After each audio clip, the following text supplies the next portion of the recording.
Okay ಬರ್ತಾ ಇದೆ mutton combo ಇವತ್ತು. ಚಿಕನ್ ತಿನ್ನೋದಕ್ಕೆ ಒಂಥರ ಬೋರ್ ಆಯಿತು, ಅದಕ್ಕೆ ಮಟನ್ ತಿಂತಿದ್ದೀನಿ. ನೋಡಿ ಹೊಗೆ ಬರ್ತಾ ಇದೆ, ಆ ಹೊಗೆಯಲ್ಲಿ ಸ್ಮೆಲ್ ಸೂಪರಾಗಿ ಬರ್ತಾ ಇದೆ, ಬಿರಿಯಾನಿ ಸ್ಮೆಲ್ಲು. ಇವತ್ತು ಚಿಕನ್ ಅವಾಯ್ಡ್ ಮಾಡಿಬಿಟ್ಟೆ, ಯಾಕಂದರೆ ಮಟನ್ ಮಾಡಿದ್ವಿ ಅದರಿಂದ. ಇನ್ನೇನು ಬೈಟ್ ಹೋಗೋಣ. ಮಟನ್ ಗ್ರೇವಿ ನೋಡಿ ಕಾಂಬಿನೇಷನ್ ಹೆಂಗೆ ಬರುತ್ತಂದ್ರೆ ಅದು ನೋಡಿದ್ರೆ ಗೊತ್ತಾಗುತ್ತೆ ನಿಮಗೆ. ರೈಸ್ ಜೊತೆ ಕಾಂಬಿನೇಷನು ಒಂದು ಬೈಟ್ ಹೋಗೋಣ.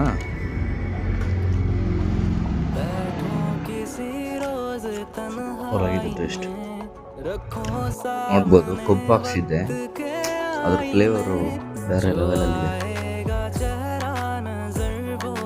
ಫುಲ್ ಫಿನಿಶ್ ಮಾಡಿಬಿಟ್ಟೆ, ಸೂಪರಾಗಿದೆ ಟೇಸ್ಟ್.